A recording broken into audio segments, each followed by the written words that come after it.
ازيكم؟ كتير بتسأل السؤال ده، وهو ازاي ابتدي في مجال العقارات في دبي. والنهاردة قررت ان انا اعمل الفيديو ده عشان اجاوب على السؤال اللي بيسأله لي ناس كتير جدا. طيب، في البداية هقولك ازاي انا بدأت، وبعدين هقولك ازاي احسن طريقة تبتدي بيها من وجهة نظري الشخصية. اهلا بيكم. اسمي عمرو، انا بشتغل في مجال العقارات في دبي، مع مطور من اكبر المطورين في دبي. طيب، آه، خلينا نبتدي ازاي بدأت. انا كنت طبعا بشتغل في مجال الطيران الاول مع شركة من شركات الطيران في الامارات، وقعدت ابحث ازاي ان انا يعني ازود دخلي، او ان انا يعني ابقى حاجة، او ما بقاش بس مجرد يعني نقطة في بحر، او مجرد رقم.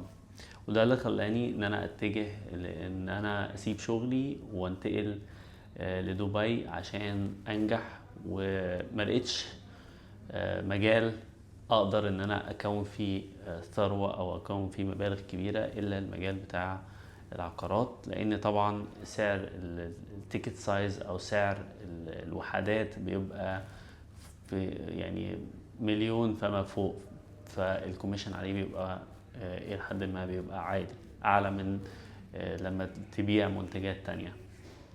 طيب، عشان ابتدي طبعا كان صعب جدا بالنسبه لي، لان انا كنت اوريدي عليا ديون، او كان في عليا حاجات يعني مسددها التزامات او كده. ولكن سالت نفسي سؤال: انا ايه في ايدي دلوقتي اعمله عشان اقدر ان انا اوصل؟ فلما سالت السؤال ده لقيت ان انا مفيش حل قدامي غير ان انا اخد كارد زياده على الكارد اللي معايا، توب اب. وقررت ان انا اخد الكارد ده عشان اغير بيه حياتي، مش عشان اشتري بيه حاجه. ودي كانت حاجه طبعا صعبه جدا، وكانت ريسكي جدا، خطره جدا. بس انا دايما يعني تقريبا يعني طول حياتي عودت نفسي ان انا برمي نفسي في البحر عشان اتعلم ازاي اعوم، لدرجه ان انا عملت كده فعلا، وعلمت نفسي ازاي اعوم بان انا بدات ان انا انزل في منطقه الغريق في حمام السباحه، لحد ما اتعلمت ازاي ان انا اعوم، مع اني ما كنتش بعرف اعوم قبل كده. طيب، فده اخدته كاتيتيود في الحياه، ان بمعنى اصح اورط نفسي لحد ما يبقاش قدامي حل تاني غير اني انجح، يا اما النجاح يا اما اتكل على الله بقى. فده كان الكونسبت بتاعي. فلما عملت كده اخدت التوب اب، وطبعا من جوايا كنت بفكر ان المنظومه بتاعه القروض دي عامه بتبقى مستهدفه الشباب. يعني الى حد ما اكتشفت ان هم بيبقوا عندهم يعني اجنده داخليه، او اجنده ان هم يخلوك يربطوك بالحاجه اللي انت فيها ما تتحركش. يعني انا دلوقتي لما يكون عليا ديون او عليا قرض او عليا مبالغ، واكون عايز اسيب الشغل ده، او عليا حتى اقساط على فكره، يعني مش شرط بس تكون حاجه ديون يعني، بتفكر ان انا هسيب الشغل ازاي؟ ده انا عليا فلوس.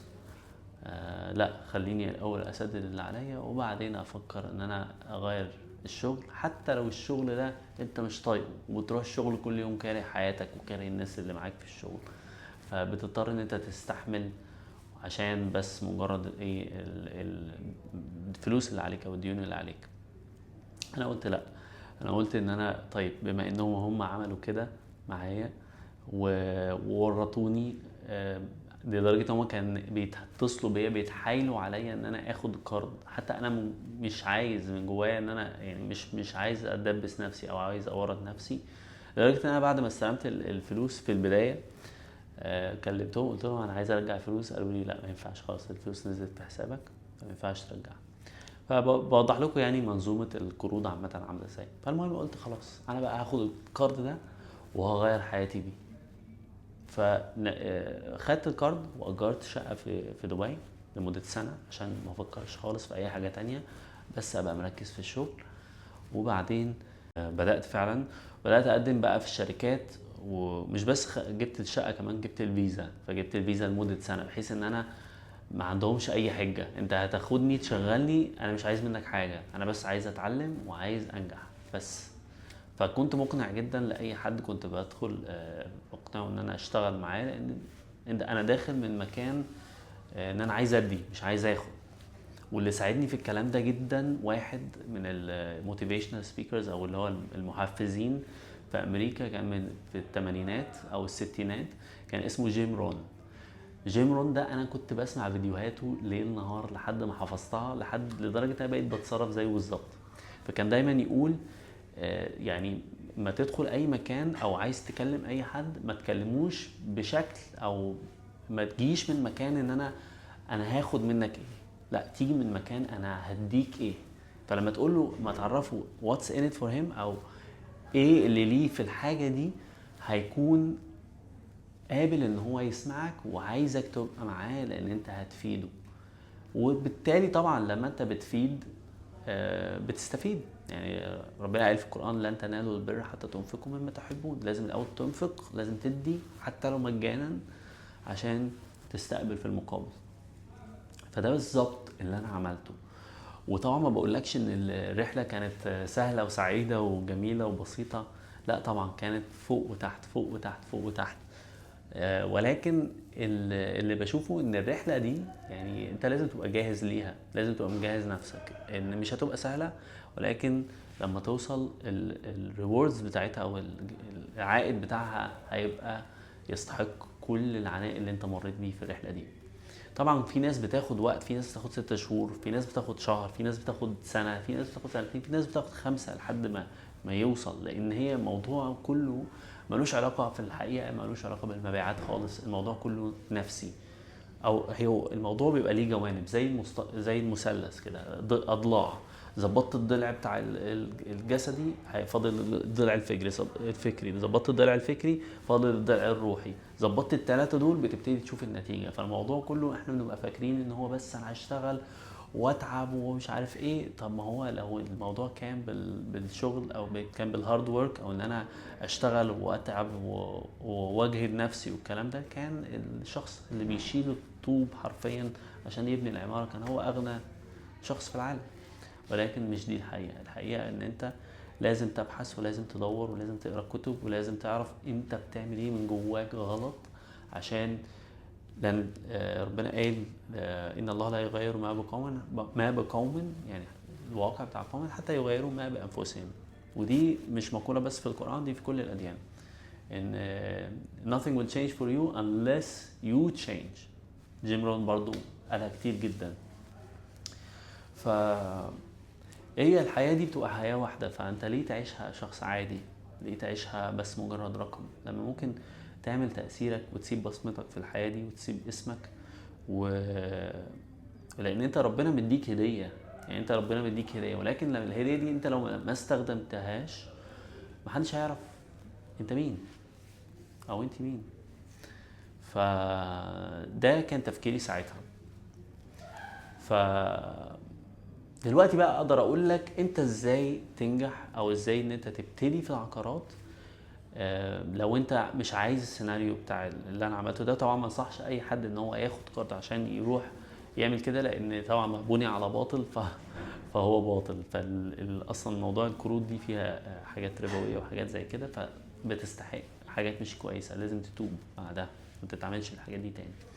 وانا شفت الكلام ده يعني واقع في حياتي، ان اي حاجه بيبقى ليها فوائد او اي حاجه بتبقى بالتقسيط او كده بتخليك يعني هي اصلا ده ليك انت. مش ربنا بيقول لك انها مش ليه هو، ليك انت. لان انت فعلا بتبقى متأيد كأنك مسجون، كأن في حبل كده حواليك، حد ربطك مش هتتحرك.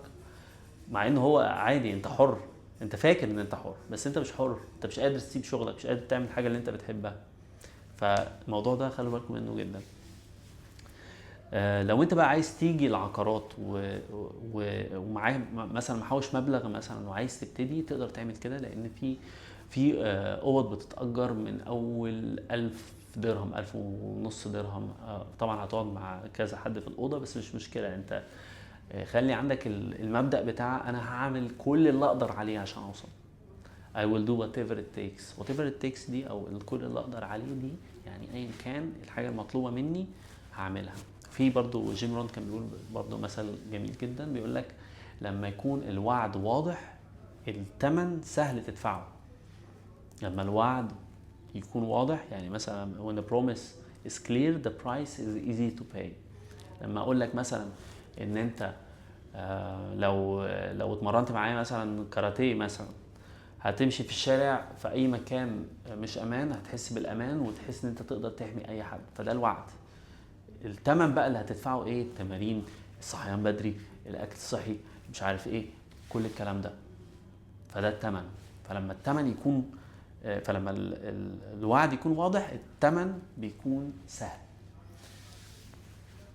فهتيجي هتبتدي اذا كنت معاك مبلغ، محوش مبلغ، هتبتدي وانت عندك يقين ان انت هتنجح. طبعا تبتعد جدا عن اي حاجه ممكن تشتتك، اي معاصي، اي حاجه ممكن تنزلك لتحت، وتركز بس في الشغل، ولا تعمل نميمه ولا تتكلم على حد، وتحاول تبعد عن الناس اللي هي السلبيه، وتركز بس في الايجابيه. تمام. وطبعا سهل ان انت لما زي ما قلت لك لما تكون انت معاك اوريدي محوش مبلغ، تقدر ان انت تروح لاي شركه وتقول لهم انا بس عايز اشتغل معاكم. كده كده اصلا العقارات، الوساطه العقاريه في دبي بالكوميشن فقط، او بالعمولات مش بالمرتب. فانسى المرتب ده، لان انت اصلا المرتب يعني لما تشتغل عشان المرتب بيبقى فتافيت بالنسبه لصاحب الشركه نفسها، بيكسب يعني بيبقى فتافيت بالنسبه له. فهو بيديك المبلغ ده عشان انت ما رضيتش تاخد ريسك او ما رضيتش تاخد مخاطره، فانت ده تمن عدم اخذ المخاطره. المرتب الصغير ده اللي بياخد مخاطره بقى بياخد عائد كبير. طيب دي طريقه من الطرق، ان انت معاك محوش وعايز تيجي وتبتدي وانت معاك مبلغ صغير، وان شاء الله هتنجح لو عندك يقين كافي.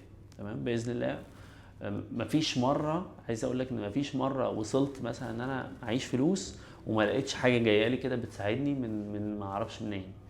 مفيش مره جه ميعاد الايجار، الشيك بتاع الايجار، ولقيت حد جاي او لقيت ديل بيتقفل، او لقيت حد جاي بيساعدني، او لا، مفيش كلام. طالما عندك يقين تاكد ان انت مش هتتبهدل، او مش يعني ربنا مش هيسيبك. ماشي. طيب دي طريقة. الطريقة التانية ان انت تشتغل في شغلانة عادية، ولكن ما تكونش شغلانة صعبة بحيث ان هي تاخد كل وقتك، بس يا دوب تكون شغلانة ان هي ايه تديك راتب بحيث ان انت تقدر تستمر، وتبتدي ان انت تذاكر على جنب، تذاكر المشاريع، تذاكر المطورين، اهم 3 مطورين او اهم مطورين في دبي، منهم عمار، شوبا، إلينغتون بالذات اللي انا بشتغل فيها. طبعا لازم تدعمني، انا كمان بعمل لك الفيديو ده. فلازم تبقى مذاكر المشاريع، مذاكر الخريطة، مذاكر الشوارع. بس انا عمري ما بنصح ان انت تحفظ، ما تحفظش اي حاجة.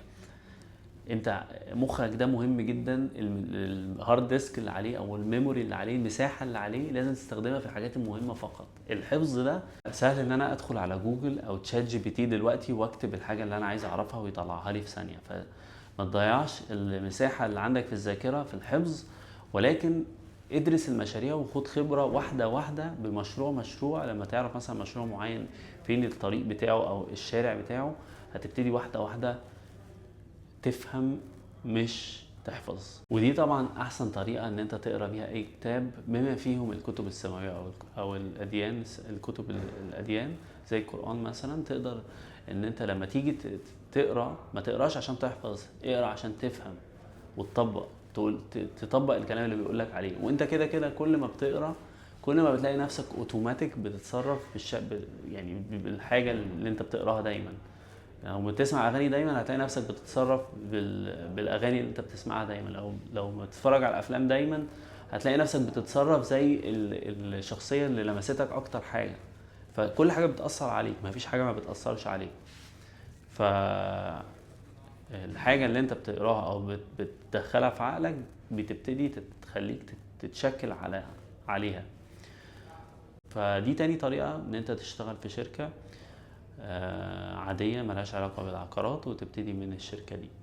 طيب الطريقة الثالثة ان انت من مكانك دلوقتي اي وين ما كنت، تبتدي ان انت تدخل على خريطة دبي، تبتدي ان انت تدخل على المشاريع وتبتدي تبحث.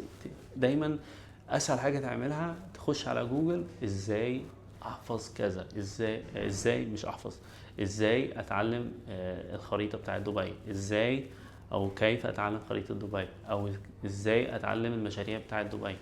هتلاقي جوجل بيقول لك كل حاجة، او بيقول لك واحدة واحدة. تبتدي تفتح حاجة اتعلمت منها حاجة تانية ما بتتعلمش منها حاجة تسيبها وتخش على بعدها، وهكذا. دي طريقة البحث والتعلم اللي بتفضل في عقلك، مش بس مجرد حفظ وخلاص. فأتمنى يكون الفيديو ده كان مفيد. لو حد عنده أي أسئلة يقدر يكتبها لي تحت في الكومنتات، وأنا إن شاء الله في الفيديو اللي جاي هرد عليكم. وبس كده، أتمنى لكم التوفيق وأشوفكم على خير.